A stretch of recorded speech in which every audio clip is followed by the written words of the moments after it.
Baik, pemirsa, kembali kita lanjutkan dialog kita. Saya kembali mengenai pembahasan kita tadi ke Mbak Sandra. Lalu kemudian untuk membuat akun-akun ini, tidak hanya 2 itu ya, tapi kemudian akun-akun ini pemiliknya itu untuk kemudian berhenti menampilkan apa yang mereka tampilkan selama ini, begitu ya. Caranya seperti apa? Kalau misalnya kita sekarang tadi sudah mendiskusikan bahwa jangan-jangan ini anak-anak ini kurang bimbingan dari awal, tidak diberitahu sejak awal, sebaiknya jangan seperti itu. Pastinya orang tua mereka ini kan tidak tahu anak-anaknya punya akun seperti ini dan memperlihatkan hal-hal seperti itu kan, Mbak? Betul. Apakah cukup hanya bilang kamu kalau kayak gitu bikin dikasih uang jajan?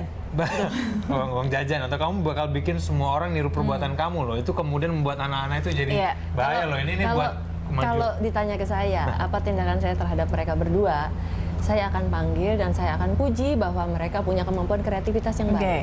Tapi alangkah lebih baik apabila diarahkan kepada yang ini. Jadi mesti dikasih tahu tuh gitu. Dan mungkin ada disonansi kognitif di mana mereka nggak mau. Nah ini yang harus, itu yang menjadi PR. Tetapi kalau kita hanya hukum saja gitu ya, mungkin ini akan berhenti, yang lain akan lebih banyak lagi muncul. Nah problematik yang utama adalah sekali lagi, banyak anak-anak yang lebih parah dari mereka ya. Mereka juga bikin video ya. Mereka juga bikin gerakan yang udah jauh-jauh lebih banyak. Itu yang musik-musik yang pantai utara dan lain sebagainya yang menyembah-nyembah apa sih namanya? Speaker segede-gede gitu, itu kan gerakannya justru jauh lebih buruk dari itu. Ada dan ya yang tetapi ada di YouTube, coba dilihat aja. Tetapi ketika followernya tidak terlalu banyak justru gitu ya. Kenapa kita harus fokus ke yang ini, bahwa ini mungkin memang harus kita luruskan kembali, harus kita edukasi, tetapi masih banyak loh yang lain. Dan kita tidak akan selesai membakar semua ini, mengatasi masalah ini kalau masalah yang di ujung itu tidak kita perbaiki. Jadi marilah kita memperbaiki akar-akar permasalahannya, terutama di dalamnya adalah kesehatan, pendidikan, lalu kemudian juga penguatan keluarga. Nah, tapi mungkin nggak sih orang tua ataupun keluarga mereka itu tahu dan kemudian membiarkan? Nah, ini kan kemudian lebih bahaya lagi jangan-jangan, Mbak. Kalau misalnya ada orang tua tahu, terus yaudah biarin aja. Kebanyakan sih kalau tanya tadi ya, kebanyakan orang tua tuh kaget-kaget gitu. Kalau berkaca dari kasus yang kemarin yang kita di Jawa Barat itu, Cisarua, bahwa tidak menyangka ya, mereka benar-benar tidak tahu.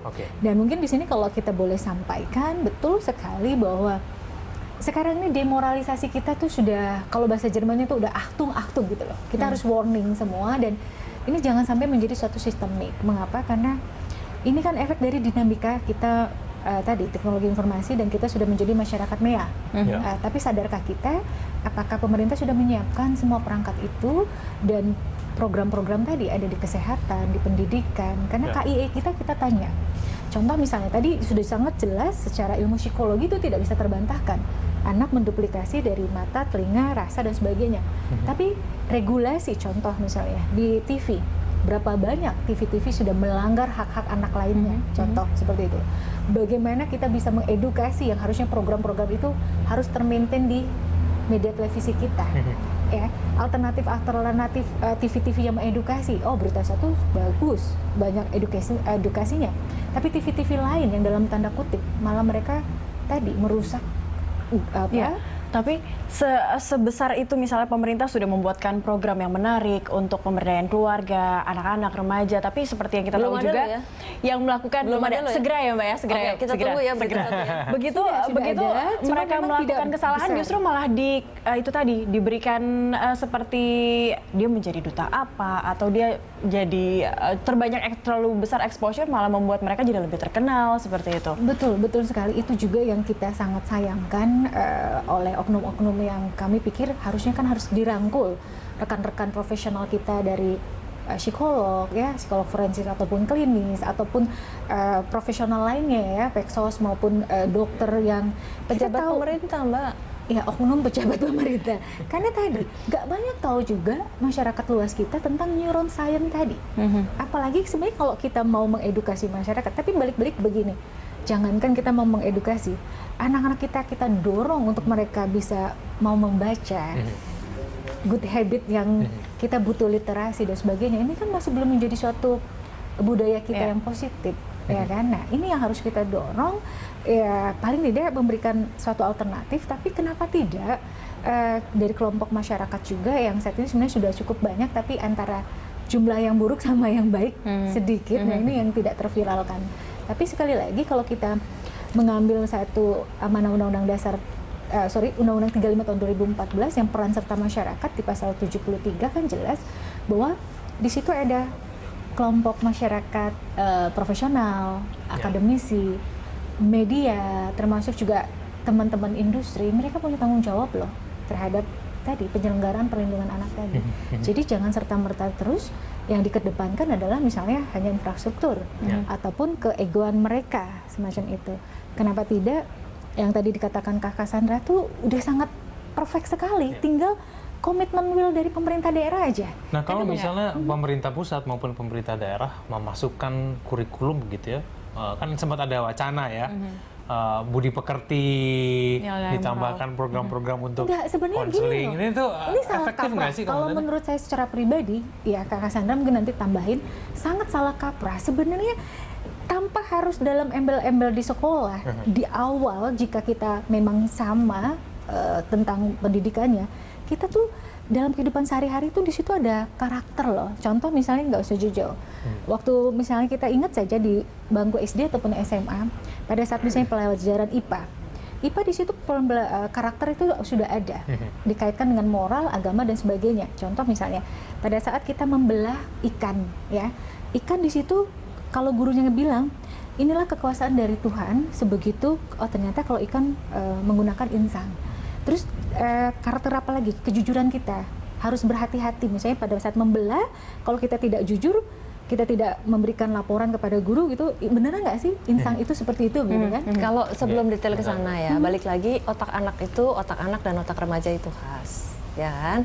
Kita itu negara yang sangat membebani anak dengan pelajaran, ya. Umur 1 tahun, 2 tahun masukin sekolah. Kenapa? Karena nanti di 3 tahun dia harus sudah bisa baca. Lalu kemudian ya kan, di awal udah umur 6 terbebani tahun dia harus sudah baca paragraf. Sementara kalau di Finlandia itu umur 7 baru dia belajar baca. Jadi dari kecil sampai umur 7 tahun dia boleh main. Ya di Australia pun demikian. Belajar matematik itu cepat 6 bulan. Belajar karakter itu panjang. Nah, pertanyaannya adalah apakah model pendidikan yang akhirnya kita tuh berlomba-lomba lari jatuh bangun mengejar pendidikan dengan standar yang semakin lama semakin tinggi. Kita tuh standar tuh tinggi sekali, lalu panjang ya, jam belajar sekolah pun mau diperpanjang. Ini tadi bilangnya mau menambah kurikulum. Aduh saya capek deh gitu ya.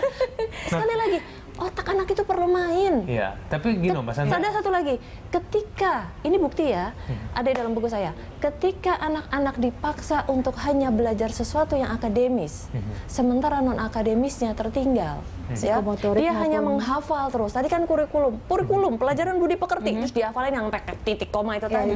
Kognitifnya aja ya, padahal kognitifnya tidak, behaviornya enggak. Nah ini ada maknanya, otak ini adalah sesuatu yang berkembang. Ada istilah dengan brain plasticity, ya. Ketika anak itu punya kelemahan di dalam segala karena lagi berkembang itu, dia justru harus bergerak, ya. Bergerak itu bisa membuat otaknya itu menjadi lebih segar. Nah sekarang kalau anak disuruh belajar dari jam 7 sampai jam 2, ngapal terus gitu, nggak ada geraknya, nggak ada tapi orang tua juga tetap harus hadir di situ, seninya. Biar anak-anak ini bermainnya memang benar-benar terarah. Bermain itu penting loh ya. Jadi kembali lagi, mungkin kalau memang mau dimasukin dalam kurikulum, masukin bermain.